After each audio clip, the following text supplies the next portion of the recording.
Bienvenidos a Radio Uruguay, bienvenidos a La Máquina de Pensar. ¿Cómo andan? Espero que anden bien. Ustedes saben, lo prometido es deuda. Ayer dijimos que íbamos a pasar el último encuentro de Todos Somos Raros y estamos cumpliendo nuestra promesa. Ustedes saben, el viernes pasado hicimos lo que dimos en llamar la edición mesopotámica de este ciclo, que es un ciclo de intercambio entre artistas del Río de la Plata. Es un ciclo que llevamos a cabo durante este año, una vez por mes, en el Centro Cultural de España. Y esta vez la edición mesopotámica fue porque reunimos al escritor entrerriano Mauricio Koch.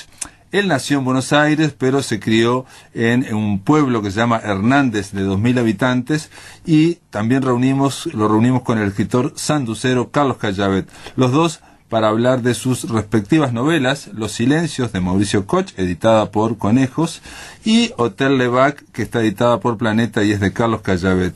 Hablamos y realmente fue un momento muy agradable, que arrancó de esta forma, arrancó con la voz, la bella voz de Carmen Pi, que ya mismo vamos a escuchar. Muy bien, amigos, bienvenidos al Centro Cultural, bienvenidos al ciclo Todos Somos Raros, en su penúltima edición del 2017. Primero que nada quiero darle las gracias al Centro Cultural de España, a la Dirección de Radiodifusión Nacional de Uruguay y a Andrés Capelán, como siempre, por la difusión.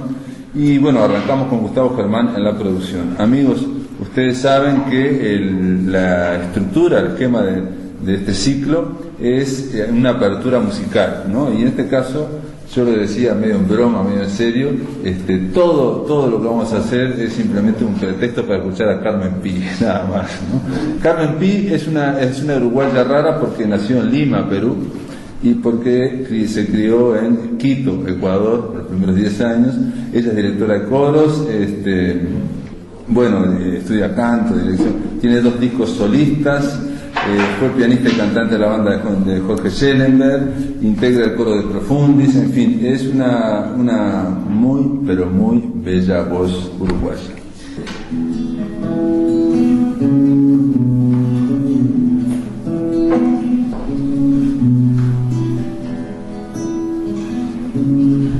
Canción madre nació el oriente y llegó hasta aquí.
rayo verde de aquel cuento y una caja de postal en tu voz que sirva de lejos en el viento su canción y la conversación de aquel tiempo que inconclusa se quedó diciéndome.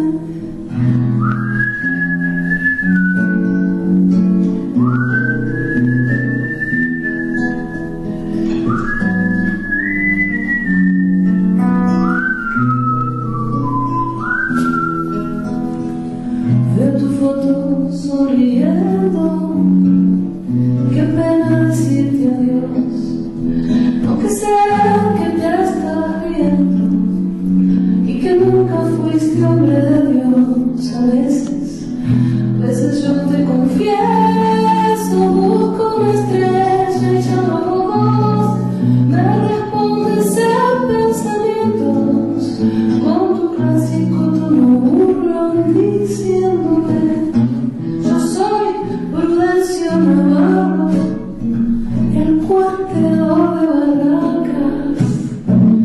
Hay un tiempo que en el barro cualquier carro tira y saca.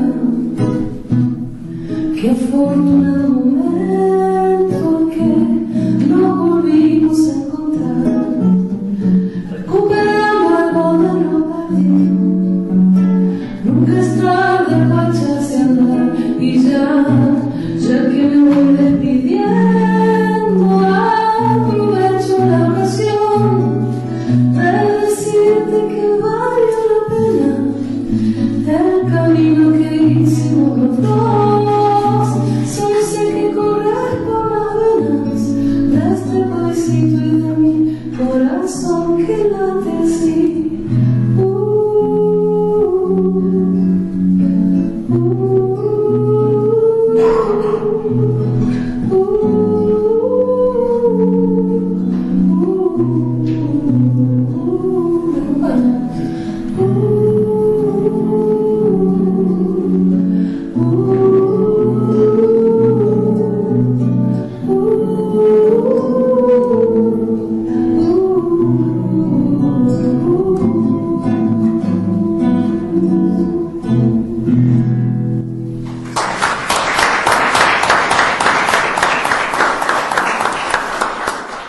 Voy a hacer una que es un homenaje a un compositor que me gusta mucho, uno de los uruguayos que me gustan mucho, que no son ni Javier ni Jaime, que me gustan muchísimo, pero son más complejos en la guitarra, capaz que en el piano y en mejor. Este también es complejo, pero bueno, me gusta su canción, es de Jorge Lalemire, una canción que se llama Si Supieran.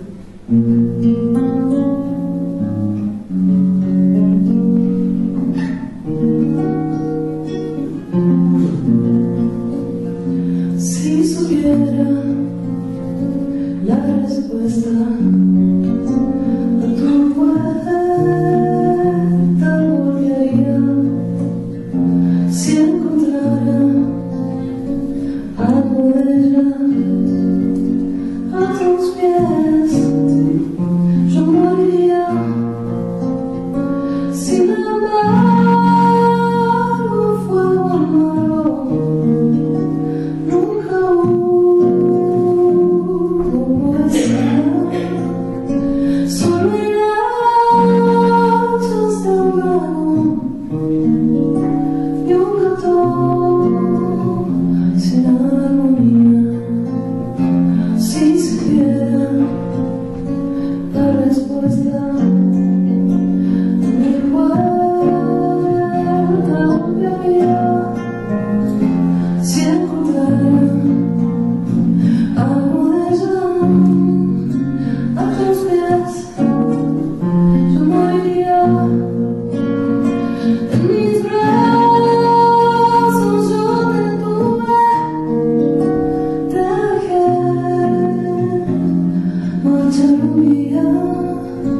sueño, no me invento, juro que es verdad. There's nothing like the superstars to dance when you're the prince of feelings and just got to fit and dance, dance, dance. Ooh, ooh, ooh. Fa down, down, down,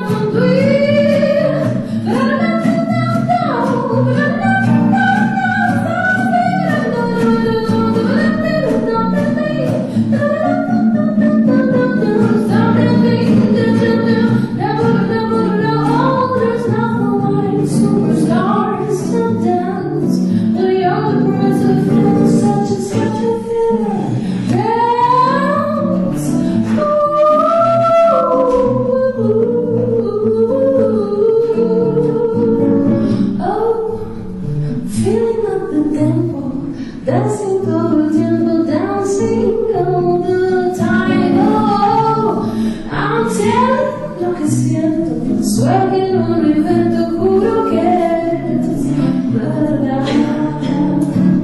Just dance, just get your feet and dance. It's just a simple melody, no man, it's not the same for me. Just dance, dance, dance. Dance, baila, baila, dance. Es divertido, déjanos aburrido, dance. Baila, baila, baila, baila, baila, baila, baila, oh, baila, baila, baila, baila, baila, baila, baila, baila. Just dance.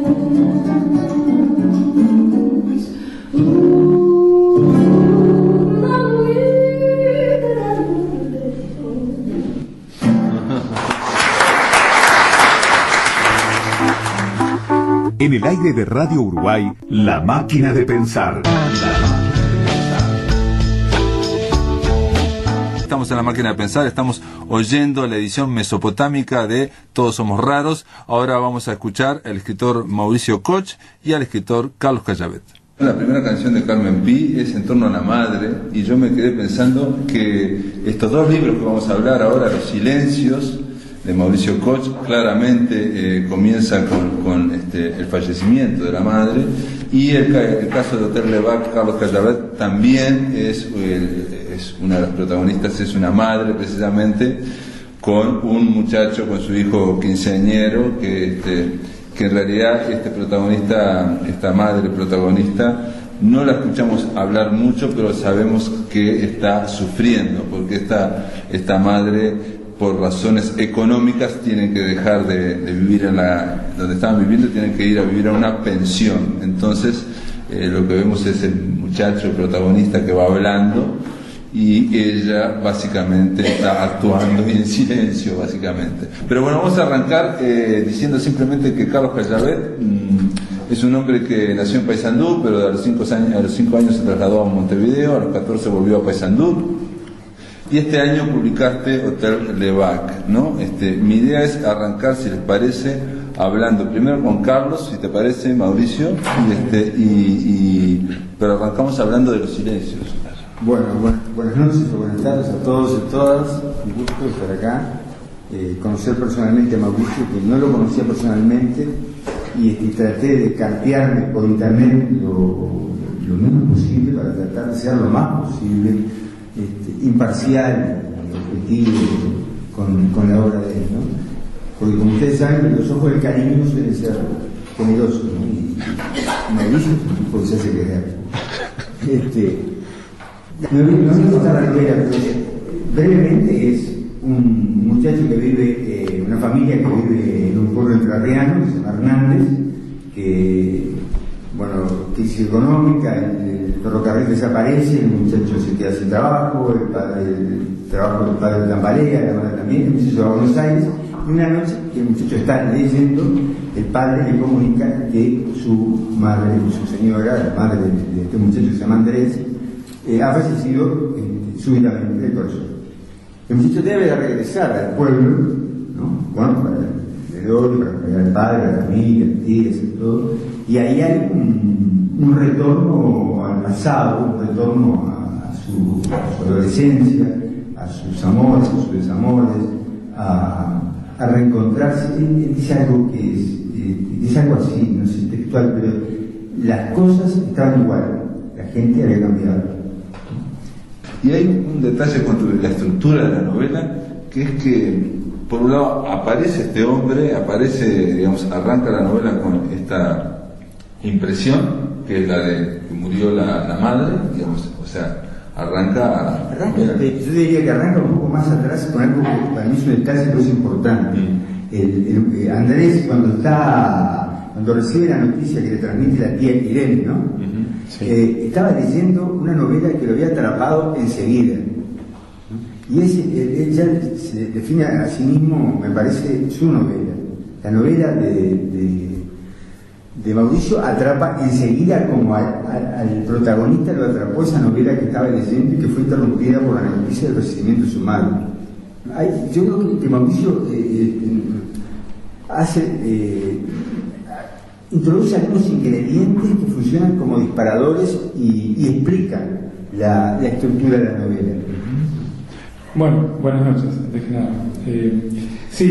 Mi intención fue que el protagonista fuera un lector. Por eso empieza leyendo una novela policial y es interrumpida esa lectura de esa novela que lo atrapa en las primeras páginas, y hay un detalle que es que aparece la palabra catástrofe varias veces en las primeras páginas. Eso te quería decir, porque este lector que está imbuido, fascinado por esta novela policial, dice, justo el protagonista está yendo después de una catástrofe entre edificios derrumbados y no sé qué, no sé cuánto. ¿No va? Y en ese momento es cuando suena el teléfono y es el padre para avisarle que murió la madre. Así empieza. Y hay otro detalle de cierre que completa el ciclo, porque el autor, el protagonista, vuelve al pueblo, ¿no? Cuando recibe la noticia de la muerte de su madre, y él estaba leyendo, y cuando vuelve a Buenos Aires, lo primero que hace es abrir un libro y vuelve leyendo. Digamos, eso no protagonista lector. Sí, eso se me escapó. En realidad, una de las cosas que hay aquí es tratar de ver en una historia muy íntima de este hombre, de este protagonista, también reflejar lo que es la historia del pueblo, ¿no? Ese pueblo que, insisto, fue golpeado, y entonces en lugares donde parece que el tiempo no pasa, donde nada se modifica, ¿no? Donde la gente, como dijo Carlos, ¿no? Lo único que cambia es a la gente que envejece. En realidad lo que hay es un pueblo que ha sido golpeado, digamos. Por eso tiene esa estructura de novela. Yo por un lado había escrito un cuento que se llamaba Los silencios de la noche, que era el cuento del anuncio de la muerte de la madre de Andrés y la vuelta de Andrés al pueblo. Y hacía muchos años que venía escribiendo, estaba obsesionado con escribir con el tema del tren, del desmantelamiento del ferrocarril en los años 90 en Entre Ríos. Y mientras escribía las dos historias en forma paralela, en un momento me di cuenta que Andrés estaba en Buenos Aires porque los trenes habían dejado de pasar. Y entonces las dos historias se transformaron en una, y por eso empezaron a cruzarse los capítulos. Por eso el capítulo 1 es el anuncio de la muerte, y en el segundo es cuando el tren deja de pasar. Claro, cuando decimos el tren deja de pasar, estamos hablando de un pueblo donde la gente, no ni se fija en el reloj porque saben cuándo pasa un tren, cuándo pasa el otro, ¿no? Entonces arranca con que qué raro que a las 6 de la mañana no pasó. Sigo insistiendo con esas pequeñeces que introducís, ¿no? La historia es una historia, hay un poder oculto acá, porque ninguno de los pobladores de Hernández tiene la culpa del desastre que se vino. No hay nadie malo ahí, nadie fundamentalmente malo, ¿no? El malo es un poder que no aparece, es un poder político que ni siquiera es nombrado. Se cortaron los trenes, al diablo el pueblo, el joven Andrés tiene que irse a Buenos Aires, los personajes del pueblo todos decaen, se cierran los talleres, el jefe de estación, el boletero. De hecho, el anuncio lo escuchan por radio, sí. Nadie da la cara. O sea, no saben qué pasó, el tren simplemente no pasa. Tampoco se lo cuestionan. Claro, no. De pronto hay una cierta resignación no es despectivo, pero pueblerina en aceptar las cosas que llueven del cielo o de Buenos Aires, ¿no? Y bueno, y adaptarse a las nuevas circunstancias y buscar salidas. Lo que pasa es que me parece que hay como un paralelismo, yo por lo menos lo viví así en cuanto a que se muere la madre y eso genera un impacto muy fuerte en este protagonista que, reitero, él había abandonado su pueblo y no había vuelto más. No había vuelto, o sea, había vuelto pero no con tanta frecuencia. No había dejado de volver. No, yo entendí que no. Los últimos 10 años había vuelto con sí, realidad. pocas veces, y una relación muy fría con el padre, que bueno, por eso después la novela pone el acento ahí también. Entonces, de la misma forma que ocurre esa fatalidad y muere la madre de improviso, de la misma forma se corta el tren y de la misma forma está todo el mundo como impactado por esa digamos, ese hecho, y como dice muy bien Carlos, lo que hacen es comentar alrededor, vivir alrededor de ese agujero, digamos, de ese hoyo que quedó, ¿no? Estamos hablando de que la gente realmente, cuando se describe el pueblo, por ejemplo, insisto, se traza el pueblo, se hace la avenida principal y la gente no vive en la avenida principal, sino que todos alrededor de la estación, y dice que con respecto a otros pueblos, que son mucho más claros, ahí la gente se pierde en el centro, por ejemplo. En eso no tuve que exagerar ni usar mucho la imaginación, porque efectivamente el pueblo de Hernández es así. Entonces hubo intentos de hacer plazas, y la plaza quedó abandonada porque la gente usa el centro como la estación como centro. Sí. Es que la gente no roba. Entonces, bueno, en vez de haber una plaza, el municipio, la sala de primeros auxilios, bueno, las instituciones públicas rodeando la plaza, están todas desperdigadas por distintos lugares, y el centro sigue siendo la estación, y seguía haciéndolo aún cuando el tren no pasaba. Entonces era desolador esa imagen, porque el pueblo, o sea, la gente se iba, cada vez era menos, no había trabajo, los trenes en ruina, y el núcleo del pueblo seguía siendo esa estación abandonada. Alrededor de la estación, hay que decir, había como fábricas, talleres, todos para hacer repuestos en torno a los trenes cuando pasaban, digamos, ¿no? Y hay una cosa también, que es un capítulo de realismo mágico, que la gente, para suicidarse dignamente en Hernández, se tiene que suicidar en las vías, o sea, el tren no tiene que pasar por arriba. Claro, si no merece ni siquiera un velorio mediocre. Sí, aparte se explica que si es un hombre muy grueso, en fin, como tiene que ponerse las vías, ¿no? Claro, si alguien, de costado, de Hernández veía que alguien se iba a suicidar, tenía que ir a hablar con él y ubicarlo de forma tal de que fuera un suicidio. Claro, ese capítulo está narrado por un chico que, bueno, los padres lo educan para que si se encuentran a alguien en las vías, bueno, sepan qué hacer, preguntarle si se siente bien, porque podía ser simplemente que se había descompuesto, pero si les dice que está ahí para matarse, bueno, lo tienen que dejar, y a lo sumo preguntarle si no quiere fumar un cigarrillo o ese tipo de cosas. Y obviamente suicidarse de otra forma estaba muy mal visto, porque el tren era alma y vida, digamos. Traía la vida, y la forma de irse de este mundo también era. Y el contraste ahí está entre, digamos, insisto, con el impacto de la muerte de la madre, porque en realidad, si bien ocurre en las primeras 2 páginas de la muerte de la madre, es también como un agujero, digamos, donde el protagonista va a estar una y otra vez dando vueltas, e incluso él vuelve y habla con la exnovia, también está en la imagen femenina, ¿no? O sea, lo que hace el protagonista es volver a su pasado, digamos, ese viaje es un viaje a su pasado, y donde encuentra, bueno, antiguos amores, en fin, y siempre con la imagen femenina, no solo lo más. Y la otra parte es la del padre, que el padre es una persona que, igual que el tren, igual que la estación, configurado de esa misma manera, aunque él no trabaja relacionado con el ferrocarril, es alguien que ha hecho lo mismo durante todos los días de todos los años, que ha tenido que hacer 10 pares de botas, 5 por la mañana y 5 por la tarde, donde tiene que demorar no sé qué, no sé cuánto, sistemáticamente, y al extremo de que no solamente trabaja así, sino que incluso come así, digamos, ¿no? Hay una cuestión muy algo muy sistemático, y que lo hace enojar mucho al protagonista, ¿no? O sea, que como que no ve. No sé cómo lo vio Carlos, ¿recordás ese capítulo? Sí, A mí me sigue interesando porque la historia es una historia que se puede encontrar. Bueno, el tema de la madre, después lo tocamos. Pero digo, el personaje femenino está presente, un personaje que es maravilloso, que incluso opaca un poco a la madre, que es Camila, claro, un personaje ambiguo, una imagen femenina, ¿no? una imagen femenina adolescente, con todas las ambigüedades, las dudas y las pretensiones de una chica del pueblo que es hija de un médico. Sí, pero es una exnovia que lo estuvo esperando durante 10 años. Sí, pero lo espera y no lo espera. Hay un pequeño detalle de clase ahí. Hay un detalle de clase escondido ahí, claro, ¿no? Ahí le surge una beta un poco marzoide al hombre.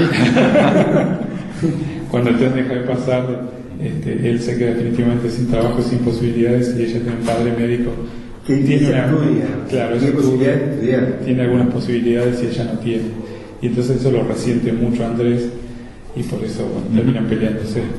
Pero a mí lo que quería significar es que a mí desde hace muchos años me importa mucho no tanto la historia, sino cómo se cuenta la historia, que es lo que de alguna manera real significa la historia, porque todas las historias merecen ser contadas, pero hay que saber contarlas, porque no es lo mismo que la Antesina haga un chiste a que lo haga yo.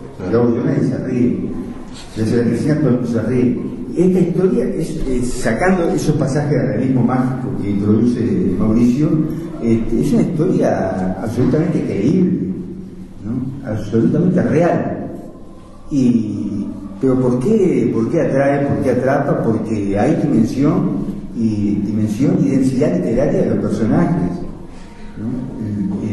Él lo cuenta de una forma que nos hace meternos en la piel de los personajes.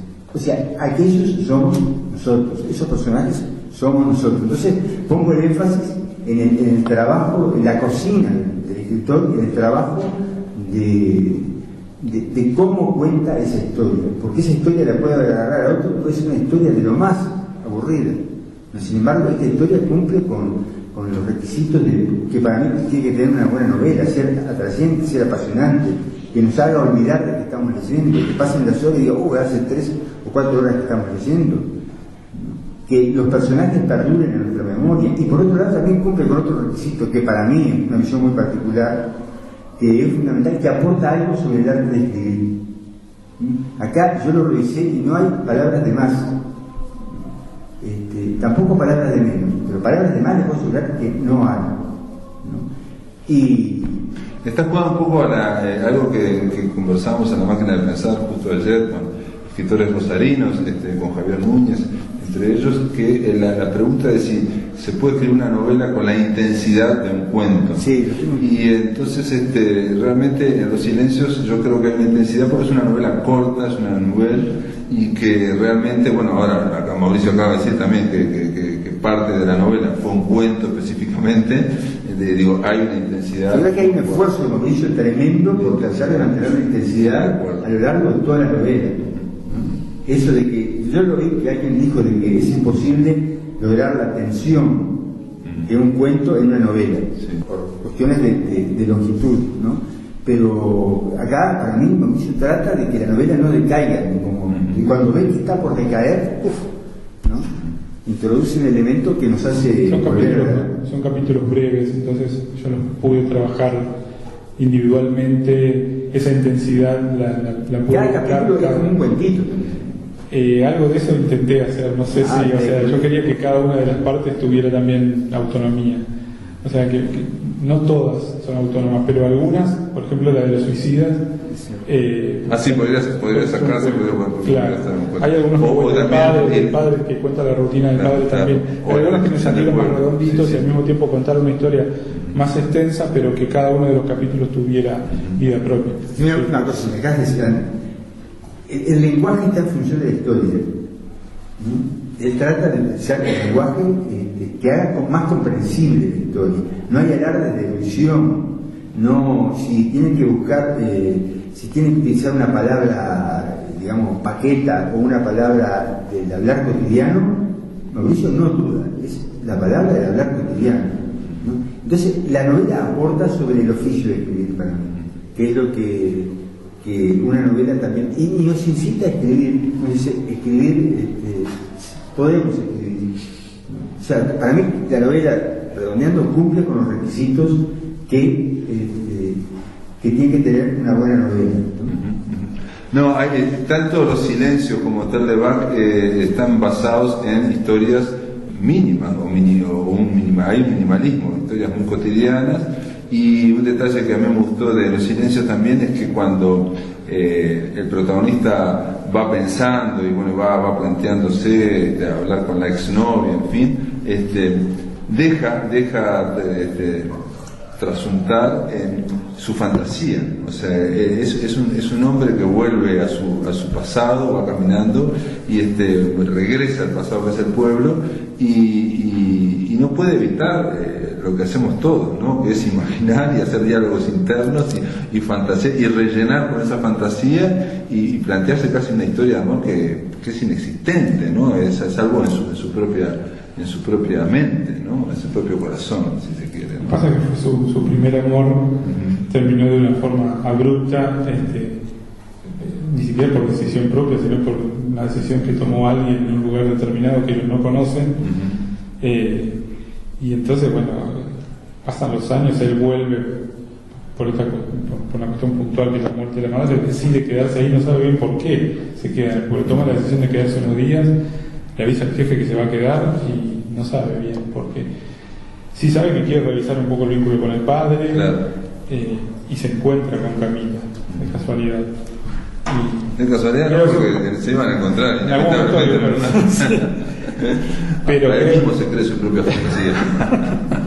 Pero creo que lo que pasa es que siente que el pueblo ya no es, o sea, no encuentra lo que alguna vez fue, ya es imposible, ya el tiempo pasó,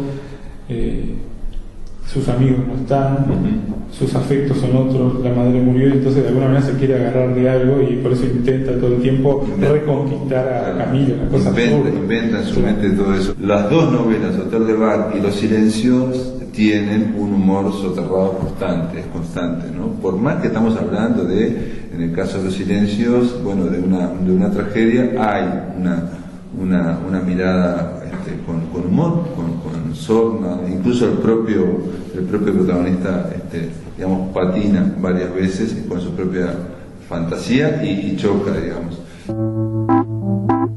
En el aire de Radio Uruguay, La Máquina de Pensar. Ahora en el tercer bloque de La Máquina de Pensar continuamos con el ciclo Todos Somos Raros con Mauricio Koch y con Carlos Callavet.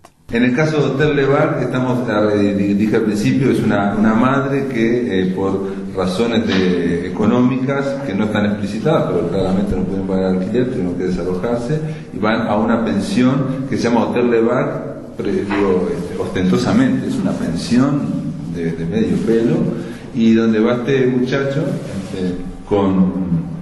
muchacho va con su madre, ¿no? Y él va viendo la vida como si, digamos, ahí es lo contrario en todo caso de Los Silencios, acá hay un muchacho que va encarando el futuro, ¿no? Pero también, igual que Los Silencios, lo llena de fantasía, ¿no? Él va viendo todo con mucha imaginación y quiere probar los límites, digamos, ya del hotel, en fin, se mete con los personajes del hotel, ¿no? Es un micromundo la pensión y aparte con una serie de reglas, ¿no? De ritos, por ejemplo, a comer, a la cena, con determinada sopa, en fin, y sabiendo que, por ejemplo, que el que regentea, este muchacho ve que todos los adultos tienen algo, tienen una doble vida, una suerte de algo, ¿no? O sea, el dueño del hotel es dueño del hotel, pero de la pensión esa de mala muerte, pero a la vez está en juegos, en apuestas, no se le puede decir es prestamista, en fin, es prestamista, claro. Pero nunca pensión.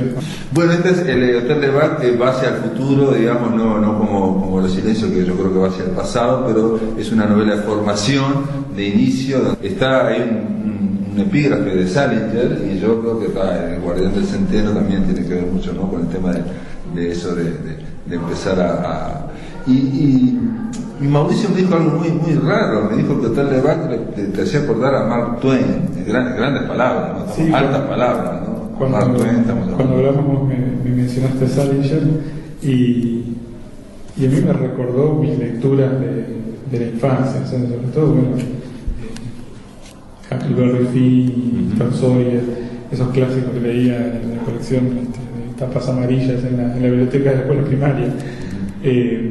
Sobre todo por la mirada de Tomás, de Tommy, el narrador, que difiere del narrador de Salinger, que es un pibe más resentido, con bronca hacia los padres, hacia cómo funcionan las cosas, el estado de... Pero tiene que ver con Huckleberry Finn porque es un poco amoral, ¿no? O sea, él quiere divertirse y no le importa... Pero es curioso, claro, descubrimos el mundo a partir de la mirada de él. Claro. Sí, a mí yo creo que un disparador que hubo para que yo tratara de relatar estos pequeños mundos fue una frase de Rilke que dice: la verdadera patria del hombre es la infancia. Yo lo que quería contar es un poco cómo llega al Hotel de Bac, por qué se llama Hotel de Bac, cuál es la prehistoria de la llegada del hotel. Es una familia, el padre de Tomás, el narrador, el protagonista, es albañil, y le decía el otro día por radio que eso es apenas una pincelada, pero es lo que marca el presente después de ello, que el padre es huelguista, va a la huelga, participa, se mete en el sindicato y demás, se corre la voz entre los patrones y lo van dejando sin trabajo hasta que ya no consigue trabajo. Y entonces empieza a tomar y a ausentarse de la casa, empiezan los problemas con la madre de Tomás, hasta que toma la decisión de irse a la Argentina, se va a Buenos Aires con la promesa de buscarlos cuando las cosas le fueran bien. Y no vuelve más y no llama más, no se comunica más. Y entonces, en ese momento ellos alquilaban, tienen que irse porque no pueden pagar el alquiler, y entonces terminan en este hotel. O sea, la madre obviamente le dice que van a ir a vivir en un hotel, le pinta todo un futuro maravilloso, y él tiene miedo, obviamente no se quiere ir, pero termina ahí. Y está muy bien también en la novela cómo se adapta, uno se termina adaptando a todo, creo que en algún momento lo dice, porque lo golpea todo el tiempo la realidad, pero se repone muy rápido. De hecho tiene 14 años, ¿no? Es un optimista. Se repone, pero aparte hay una mirada muy humorística, digamos, ¿no? O sea, porque todos los personajes que viven en esa pensión son pintorescos. Claro, hay suicidio, hay tragedia. Yo te decía pero aunque haya suicidio, tragedia, también son como muy un poco caricaturescos los personajes. Incluso el suicidio, o sea, no quiero spoilear, pero hasta el suicidio grotesco. Por eso, digamos, es una pensión, no es un 5 estrellas. Sí, no, quiere serlo. No, intenta hacerlo. Porque la vida no es ni tragedia ni comedia, ¿no? Yo creo que te decía a ti, para mí la concepción mía de la vida, que es la que trato de reflejar, es que la vida es como que aletea entre la comedia y la tragedia, ¿no? Se mueve ahí. Pero no es una línea recta, no es trágica ni cómica. La tragedia y la comedia se ensamblan y conforman todo que es la vida. ¿Me salió redondito? Sí, bueno, también hay, por ejemplo, hay unos momentos digamos que en otra novela podría ser mucho más impactante, que es el debut sexual con una prostituta, y también es otro, ese es como otro cuento que ocurre, ¿no? Eso podría funcionar como cuento, como una unidad autónoma, ¿no?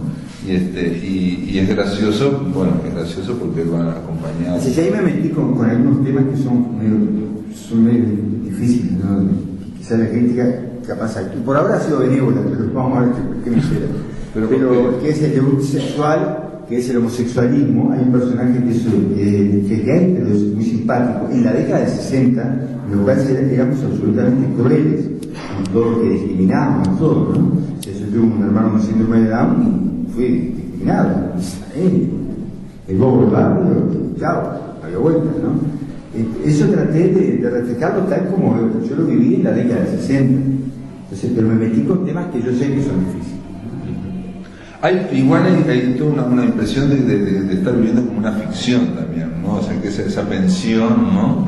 Es como una especie de escenario. Ese micromundo ahí ya tiene sus propias leyes y ya cuando aparece la figura de Levaque en la puerta, uno ya sabe que va a estar en Bueno, el pero mundo. mira, Ese tipo grandote que da la impresión.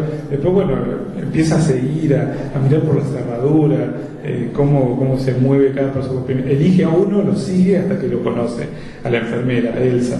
Después sigue a otro, decía, o sea, los vamos conociendo. Y después las relaciones empiezan a darse cuando nosotros ya sabemos quién es cada uno y qué hace de su vida.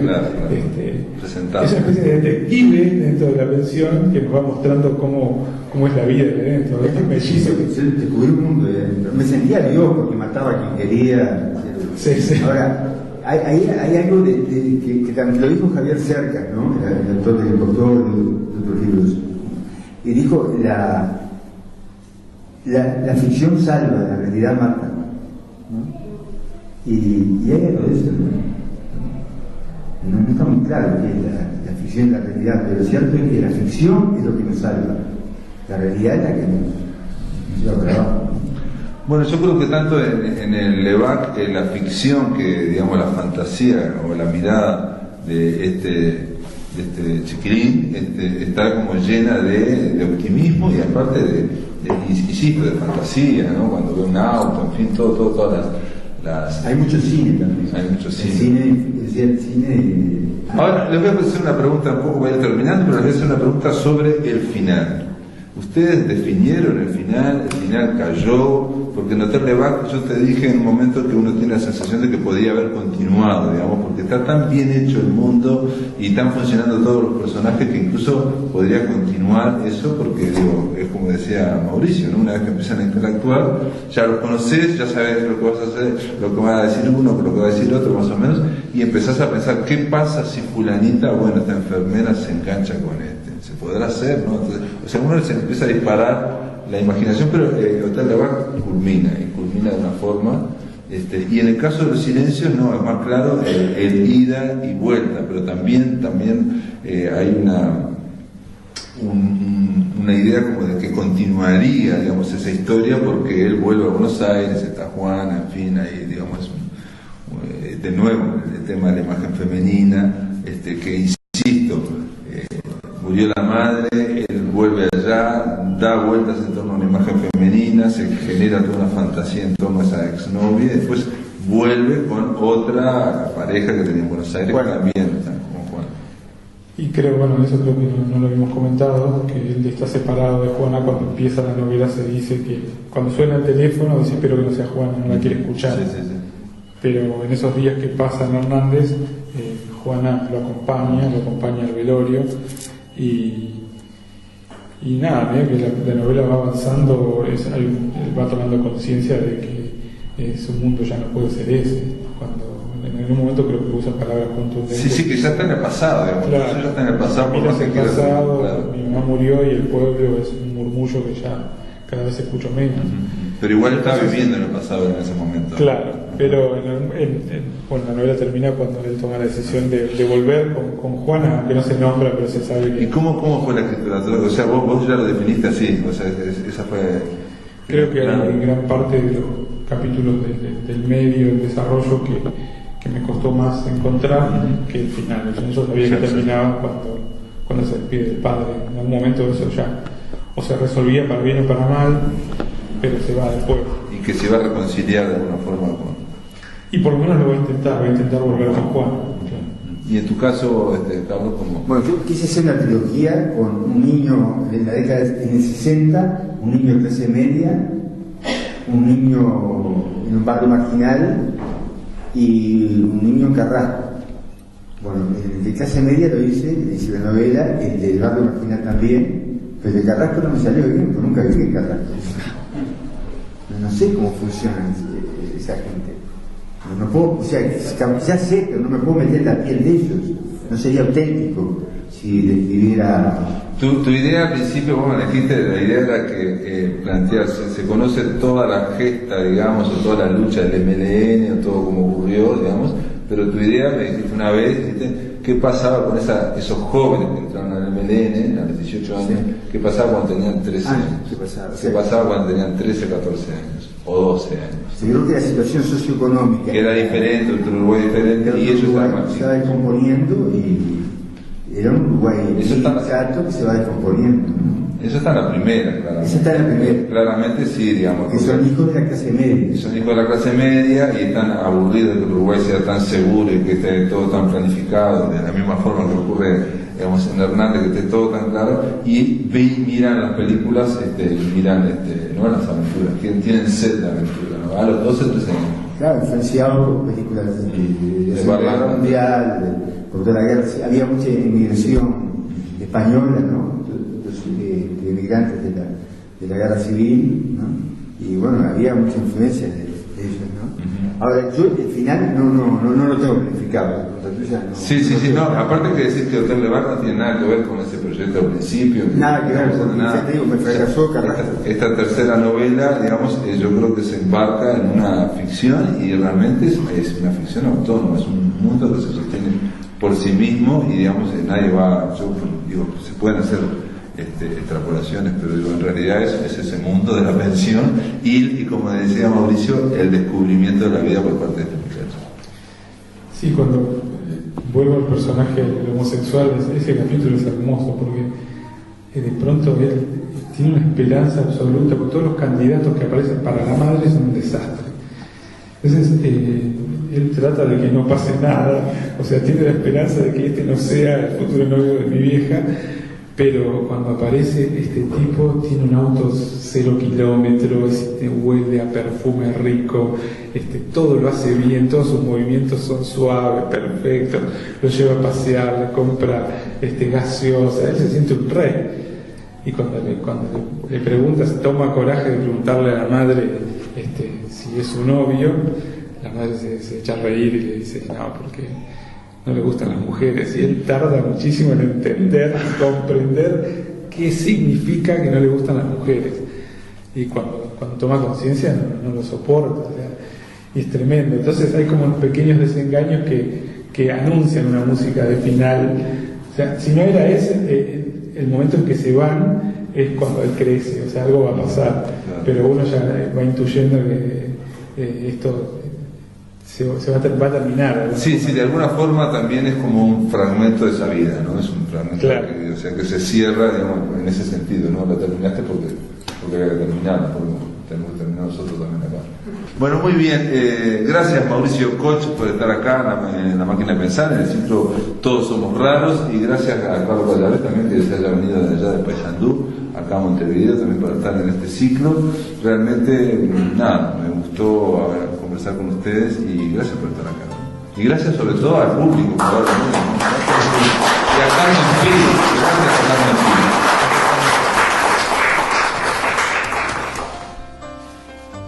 Amigos, esto ha sido todo por hoy.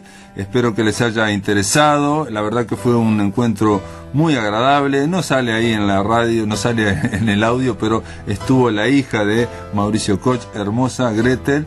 Le mandamos un saludo aquí desde la radio y simplemente decirles que mañana a partir de las 19 horas estaremos aquí por Radio Uruguay haciendo un poco más de La Máquina de Pensar. Esto es todo, amigos, que lo pasen muy pero muy bien.